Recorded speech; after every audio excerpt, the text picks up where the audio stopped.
할렐루야. 네. 오늘 하루도 말씀과 기도로 하루를 시작하는 여러분을 주님의 이름으로 축복합니다. 네, 오늘 말씀은 사도행전 14장 1절부터 18절 복음을 전하는 자가 지녀야 할 겸손한 자세라는 제목으로 말씀을 나누도록 하겠습니다. 먼저 성경 봉독해 주시겠습니다. 오늘의 말씀은 사도행전 14장 1절부터 18절 말씀입니다. 이에 이고니온에서 두 사도가 함께 유대인의 회당에 들어가 말하니 유대와 헬라의 허다한 무리가 믿더라. 그러나 순종하지 아니하는 유대인들이 이방인들의 마음을 선동하여 형제들에게 악감을 품게 하거늘 두 사도가 오래 있어 주를 힘입어 담대히 말하니 주께서 그들의 손으로 표적과 기사를 행하게 하여 주사 자기 은혜의 말씀을 증언하시니 그 시내의 무리가 나뉘어 유대인을 따르는 자도 있고 두 사도를 따르는 자도 있는지라. 이방인과 유대인과 그 관리들이 두 사도를 모욕하며 돌로 치려고 달려드니 그들이 알고 도망하여 루가오니아의 두 성 루스드라와 더베와 그 근방으로 가서 거기서 복음을 전하니라. 루스드라에 발을 쓰지 못하는 한 사람이 앉아 있는데 나면서 걷지 못하게 되어 걸어본 적이 없는 자라. 바울이 말하는 것을 듣거늘 바울이 주목하여 구원받을 만한 믿음이 그에게 있는 것을 보고 큰 소리로 이르되 내 발로 바로 일어서라 하니 그 사람이 일어나 걷는지라. 무리가 바울이 한 일을 보고 루가오니아 방언으로 소리질러 이르되 신들이 사람의 형상으로 우리 가운데 내려오셨다 하여 바나바는 제우스라 하고 바울은 그 중에 말하는 자이므로 헤르메스라 하더라. 시의 제우스 신당의 제사장이 소와 화환들을 가지고 대문 앞에 와서 무리와 함께 제사하고자 하니 두 사도 바나바와 바울이 듣고 옷을 찢고 무리 가운데 뛰어 들어가서 소리질러 이르되 여러분이여 어찌하여 이런 일을 하느냐 우리도 여러분과 같은 성정을 가진 사람이라 여러분에게 복음을 전하는 것은 이런 헛된 일을 버리고 천지와 바다와 그 가운데 만물을 지으시고 살아계신 하나님께로 돌아오게 함이라. 하나님이 지나간 세대에는 모든 민족으로 자기들의 길들을 가게 방임하셨으나 그러나 자기를 증언하지 아니하신 것이 아니니 곧 여러분에게 하늘로부터 비를 내리시며 결실기를 주시는 선한 일을 하사 음식과 기쁨으로 여러분의 마음에 만족하게 하셨느니라 하고 이렇게 말하여 겨우 무리를 말려 자기들에게 제사를 못하게 하니라. 아멘. 네, 오늘 말씀은 1절부터 7절 그리고 8절부터 18절까지 말씀으로 좀 나눠서 보도록 하겠습니다. 말씀에 앞서기 전에 어제 이현성 목사님께서 말씀하신 것처럼 이 사도 바울과 바나바가 바디시아 안디옥에서 또 복음을 전했습니다. 그런데 거기서 또 바울과 바나바의 복음에 반하는 유대인들이 거기에 있는 유력자들을 선동해서 바울과 바나바를 핍박합니다. 그래서 또 바나바와 바울은 거기서 이제 발에 있는 티끌을 털어버리고 오늘 본문 말씀에 나오는 이고니온으로 넘어오게 됩니다. 이 이고니온은요, 농업과 상업의 중심 도시였습니다. 1절부터 같이 읽어보면 이에 이고니온에서 두 사도가 함께 유대인의 회당으로 들어가 말하니 유대와 헬라의 허다한 무리가 믿더라. 유대와 헬라의 허다한 무리가 믿더라. 그러나 순종하지 아니하는 유대인들이 이방인들의 마음을 선동하여 형제들에게 악감을 품게 하거늘 여기서도 사도 바울은 언제나 그렇듯이 지금 사도행전에서 계속해서 그 전도 여행 때마다 나오듯이 유대인의 회당에 들어가 복음을 전했습니다. 그런데 유대와 헬라의 허다한 무리가 믿는 자들도 있었고 또 순종하지 아니하는 유대인들은 믿지 않았습니다. 그래서 그 이방인들의 마음을 선동하여서 형제들에게 악감이 뭐냐면 남에게 품는 나쁜 감정 같은 것들을 말합니다. 악감을 품게 하였습니다. 그럼에도 불구하고 이 두 사도가 오랫동안 있어서 주를 힘입어 담대히 말하고 또 주께서 그들의 손으로 표적과 기사를 행하게 하여서 주가 자기 은혜의 말씀을 증언하게 하십니다.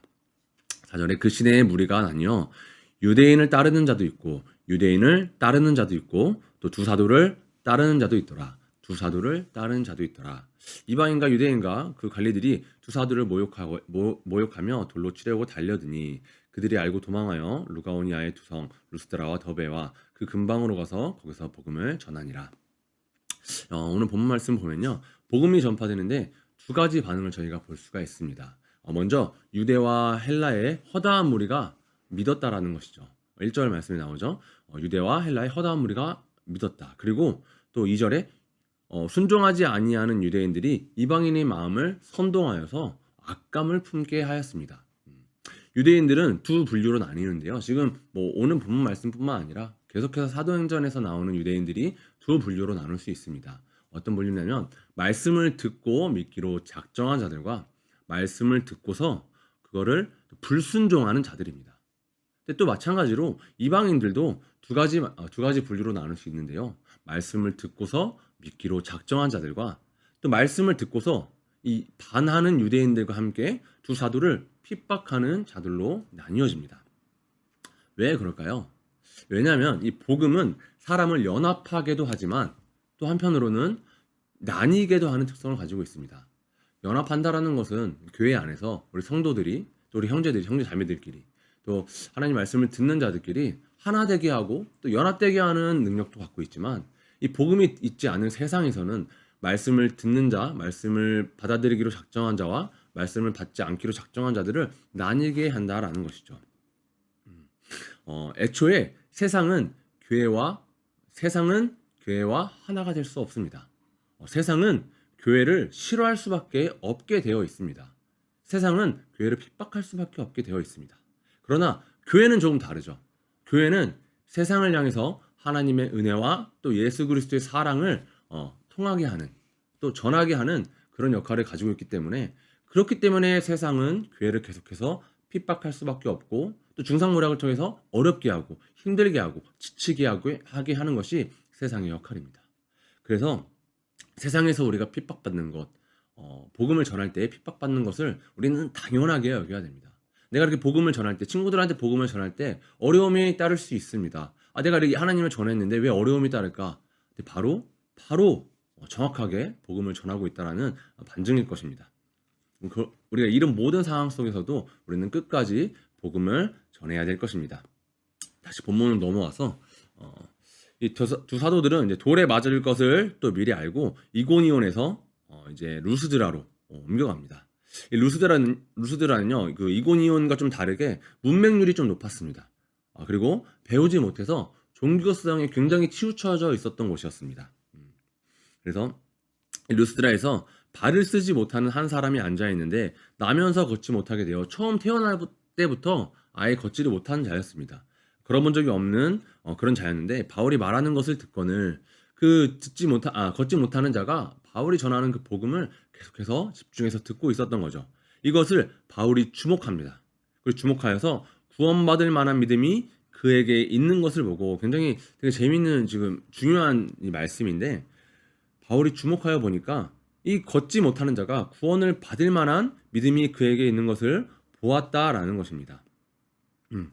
지금 우리가 총회장 목사님께서 자주 말씀하시지만 하나님께서 우리에게 어떤 것을 이렇게 주시기 위해서 또 우리와 연합하기 위해서 우리와 다 하나 되기 위해서 계속해서 이렇게 반응을 하시는데 우리가 옆에서 가만히 있으면 아무런 일도 일어나지 않고 아무런 반응도 일어나지 않습니다. 그런데 내가 하나님을 만나기 위해 내가 또 뭔가 간절함으로 예수 그리스도를 내가 알아보자, 내가 하나님을 한번 알아보자, 내가 한번 예수님을 믿어보자 라는 간절함을 가질 때에 이렇게 같이 소리가 나면서 박수 소리가 나는 것처럼 우리도 하나님을 믿기 위해서 내 마음에 어떤 하나님을 향한 간절한 마음을 가질 때에 하나님께서도 반응하신다라는 것을 우리가 기억해야 될 것입니다. 이렇게 말씀을 전할 때에 그 자가 일어서게 됩니다. 그리고 사도 바울이 일어서게 합니다. 기적이 일어난 거죠. 이 사람들이 봤을 때는 얼마나 신기했을까요? 안 그래도 제가 아까 말했듯이 문맹률이 높고 종교성이 높다 보니까 외지에서 온 사람이 갑자기 와서 뭔가 말씀을 전하고 또 복음을 전하는데 그 복음을 들은 자가 갑자기 평생토록 걷지 못했던 태어나면서부터 걷지 못했던 자가 일어나서 걷기 시작하는 겁니다. 이 사람들은요 이걸 보고서 신들이 우리에게 왔다라고 표현을 하면서 그들에게 사도 바울과 바나바에게 그들이 이제 제우스와 또 헤르메스라고 하면서 그들에게 제사하려고 합니다. 그러자 이 사도 바울과 바나바가 옷을 찢으면서 말하죠. 우리는 당신들과 같은 성정을 가진 사람이라 하나님을 믿음으로 우리가 이렇게 될 수 있다라는 것을 강하게 말합니다. 사도 바울과 바나바는요 자신들이 정확하게 누구인지 그리고 명확하게 어디서부터 온 자인지 하나님께서 그들에게 무엇을 원하시는지를 알고 있던 자였습니다. 그래서 그들은요 그런 상황 가운데 있을 때에도 온전히 하나님만을 바라보면서 하나님만을 경외하면서 하나님만 경배할 수 있도록 하나님을 또한 전했습니다. 그래서 대비되는 사람이 있죠. 우리가 얼마 전에 사도행전 12장에 나왔던 바로 헤롯 왕입니다. 이 헤롯 왕은요, 하나님께 드릴 영광을 자신이 가로챘습니다. 그래서 어떻게 됐습니까? 벌레에게 먹혀 죽었죠. 사도 바울과 바나바는요, 이 헤롯 왕과는 다르게 온전히 하나님께 영광 돌렸습니다. 오늘 하루 우리가 기억해야 될 것이 있습니다. 바로 누구에게나 하나님께서는 달란트를 주셨고 누구에게나 뭔가 뛰어난 것들을 주셨습니다. 그런데 내가 하나님께 나에게 주신 은혜, 하나님께 나에게 주신 달란트를 가지고서 내가 이 달란트를 하나님의 영광을 위해서 사용하고 있는지, 아니면 그것을 내 삶 가운데 그냥 내 편한 대로, 내 의도대로, 내가 원하는 대로 사용하고 있는지를 한번 우리가 깊이 생각해 보았으면 좋겠습니다.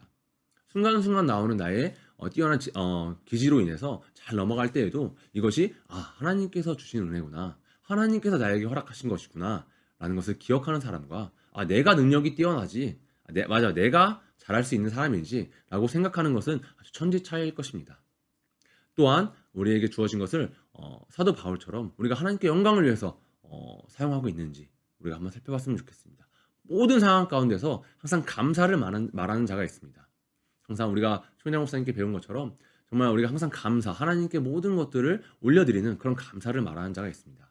그런 우리의 모습을 우리가 그런 모습이 되도록 사도 바울과 바나바의 모습처럼 우리가 할 수 있도록 오늘 하루 살아가면서 하나님께서 우리에게 주신 하루, 나에게 무엇을 원하시는지, 내가 오늘 어떤 모습으로 살아가길 원하시는지 우리가 알길 원합니다.